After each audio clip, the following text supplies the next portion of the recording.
Hello friends, good morning. How are you? I hope that you will feel better. जैसा कि आप सभी को पता है, कोरोना से पूरा देश जूझ रहा है। और दिन प्रतिदिन इसकी जो संख्या है वो बढ़ती जा रही है। इसी वजह से जो सीटेट की परीक्षाएं हैं वो भी स्थगित कर दी गई हैं और हो सकता है कि सितंबर में ये पेपर ले लिया जाए। इसलिए हमें क्या करना है, ठंडा नहीं पड़ना। हमें क्या करना है, इसकी तैयारी करते रहना है। ठीक है, हमारे पास मौका है तैयारी करने की। ठीक है, आप ये सोचिए कि हमारे लिए एक तरह से ये रामबाण है।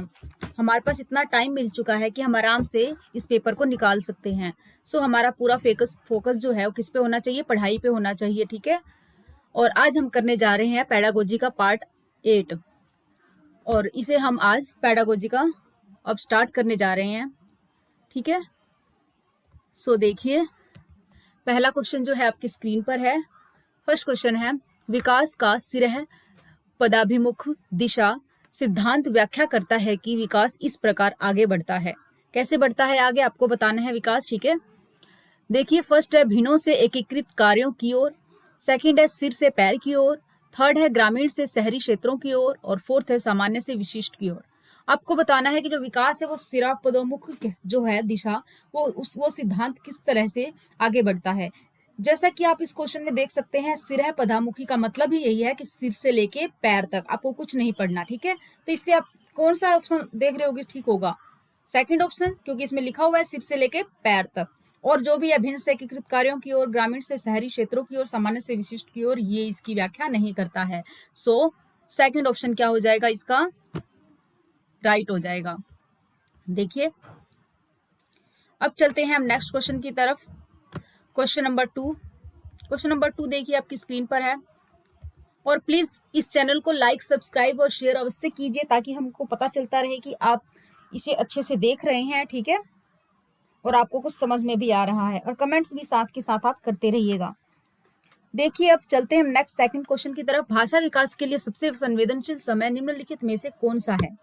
भाषा विकास के लिए आपको बताना है कौन सी अवस्था है जिसमें बच्चा जो है वो भाषा का विकास बहुत तेजी से करता है। फर्स्ट है मध्य बचपन का समय, सेकंड है वयस्कता अवस्था, थर्ड है प्रारंभिक बचपन का समय और फोर्थ है जन्म पूर्व का समय। जन्म से पूर्व का ये तो बिल्कुल गलत है, क्योंकि जन्म से पहले बच्चा जो है वो कोई भाषा नहीं जानता है। जैसे ही बच्चे का जन्म होता है, उसकी प्रारंभिक अवस्था स्टार्ट होती है। उस अवस्था में जाकर वो 1-2 साल के अंदर भाषा को जानने लगता है और थोड़ा थोड़ा बोलने लगता है। इसलिए उसकी जो विकास की गति है भाषा को सीखने की, वो कब संवेदनशील होगी?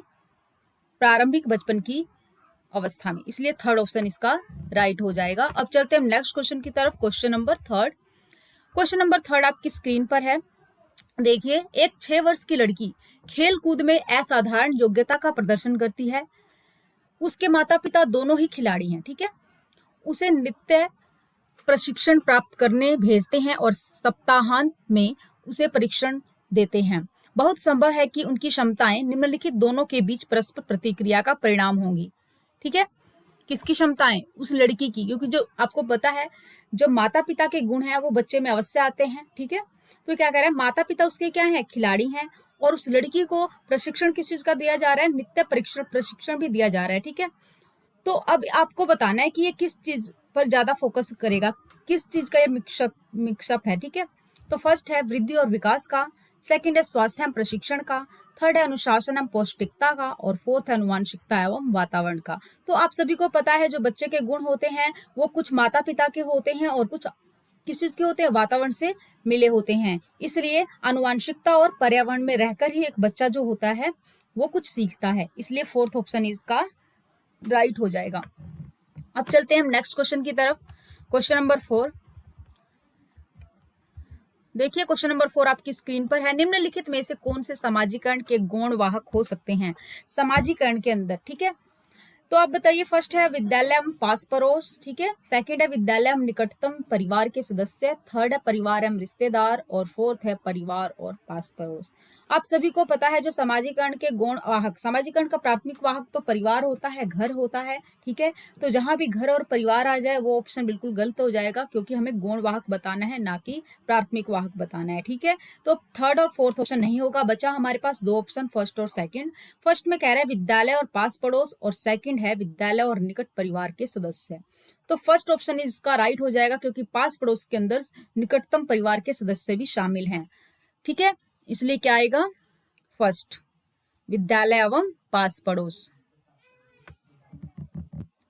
अब देखिए नेक्स्ट चलते हैं हम क्वेश्चन नंबर 5 पे। क्वेश्चन नंबर 5 में क्या कह रहा है? लेव वाइगोत्स्की के अनुसार संज्ञानात्मक विकास का मूल कारण बताना है कि क्या है। ठीक है, लेव वाइगोत्स्की फर्स्ट है सामाजिक अन्योन्य क्रिया, सेकंड है मानसिक प्रारूप स्कीमाज का समायोजन, थर्ड है उद्दीपक अनुक्रिया युग्मज, और फोर्थ है संतुलन। ठीक है, आप सभी को पता है लेव वाइगोत्स्की जो है वो सामाजिक सांस्कृतिक जो सिद्धांत है उनके क्या है?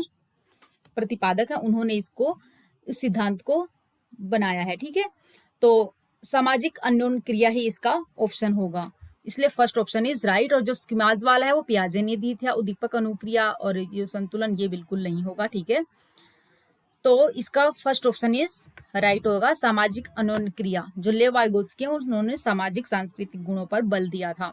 अब चलते हैं नेक्स्ट क्वेश्चन की तरफ, क्वेश्चन नंबर 5।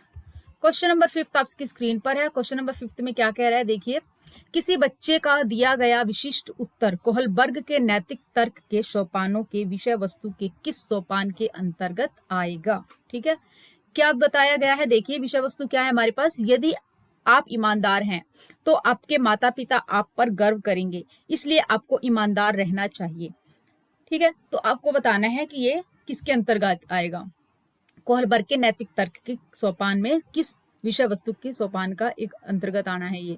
फर्स्ट है सामाजिक संकुचन अनुक्रिया, सेकंड है अच्छी लड़की अच्छा लड़का अनुकूलन, थर्ड है कानून और व्यवस्था अनुकूलन, और फोर्थ है दंड आज्ञाकारिता अनुकूलन।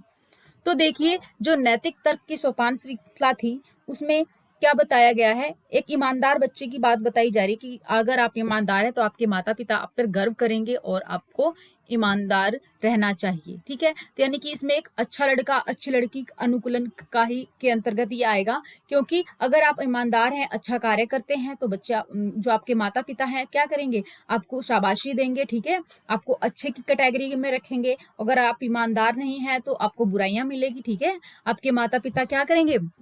आपको गलत बताएंगे कि हाँ आप अच्छे बच्चे नहीं हो। ठीक है, तो ये किसके अंतर्गत आएगा? एक अच्छी लड़की अच्छा लड़का अनुकूलन के अंदर, इसलिए सेकंड ऑप्शन इज राइट।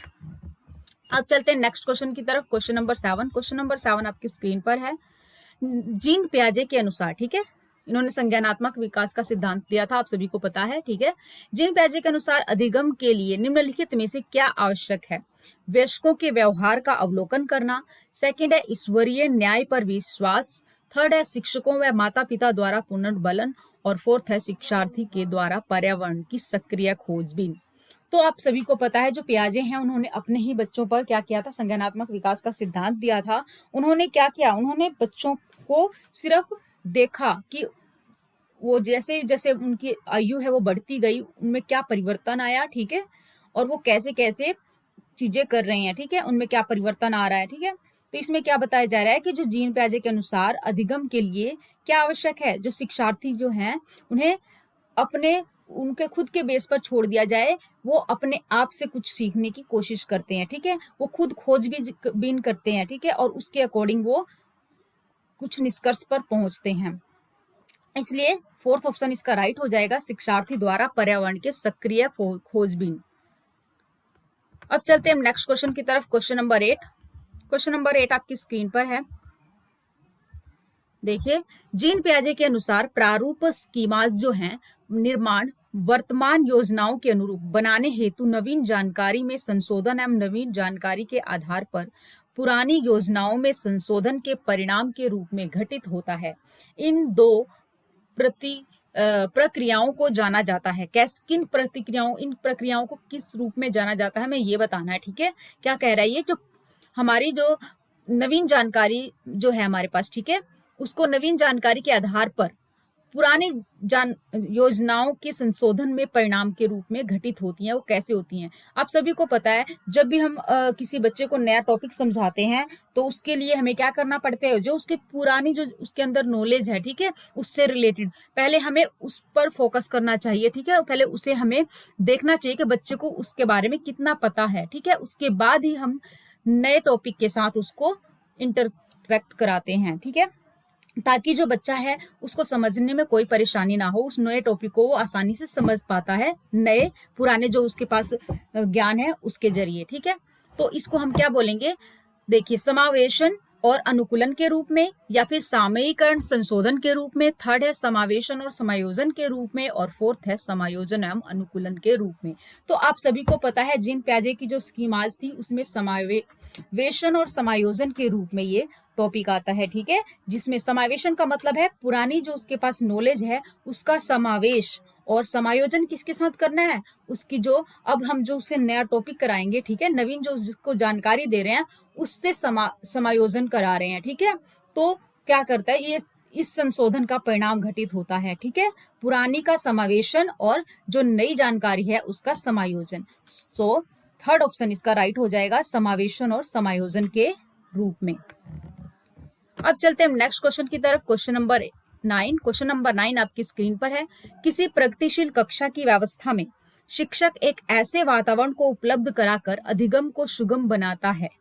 आपको बताना है कि वो कैसे सुगम बनाता है। ठीक है, फटाफट बताइए। फर्स्ट है नियामक है। ठीक है, फर्स्ट है नियामक है। सेकंड क्या कह रहा है, वो समावेशन को हतोत्साहित करता है। थर्ड है आवृत्ति, थर्ड क्या है हमारे पास, आवृत्ति को बढ़ावा देता है। और फोर्थ है खोज को प्रोत्साहन देता है। तो फटाफट बताइए इसका क्या आंसर आएगा।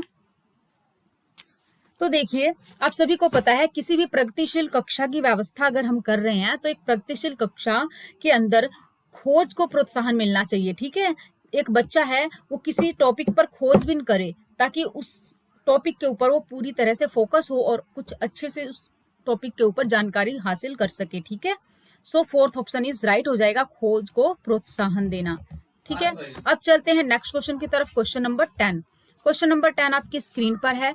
हार्वर्ड गार्डनर का बहुबुद्धि सिद्धांत समझाता है कि, आपको बताना है कि हार्वर्ड गार्डनर जो थे उन्होंने बहुबुद्धि का सिद्धांत दिया था, वो सिद्धांत क्या सुझाता है हमें ये बताना है। ठीक है, फर्स्ट ऑप्शन है बुद्धि को केवल बहुबुद्धि यानी आईक्यू जो है उस परीक्षा से ही निर्धारित किया जा सकता है। सेकंड है शिक्षक को चाहिए कि विषय वस्तु को वैकल्पिक विधियों से पढ़ाने के लिए बहुबुद्धियों को एक रूपरेखा की तरह ग्रहण करें। ठीक है, थर्ड ऑप्शन है क्षमता भाग्य है और एक अवधि के भीतर नहीं बदलती। फोर्थ ऑप्शन है हर बच्चे को प्रत्येक विषय 8 भिन्न तरीकों से पढ़ाया जाना ताकि सभी बुद्धियां विकसित हों। तो फटाफट बताइए इन चार ऑप्शन में से कौन सा ऑप्शन राइट होगा। तो देखिए पहला कह रहा है कि बुद्धि को केवल बुद्धि उपलब्धि आईक्यू परीक्षा से ही निर्धारित किया जा सकता है। ये नहीं हो सकता क्योंकि केवल जहां भी आ जाए वो नेगेटिव टैग वर्ड होता है। ठीक है, सेकंड है शिक्षक को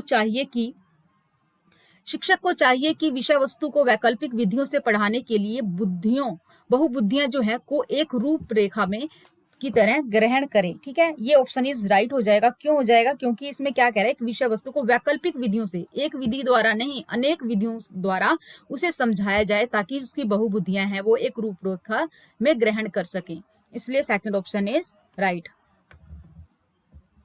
सो ये हमारा लास्ट ऑप्शन था। कल हम फिर मिलेंगे नेक्स्ट टॉपिक के साथ। ठीक है, thank you for watching. Please like and subscribe share for this video. Thank you.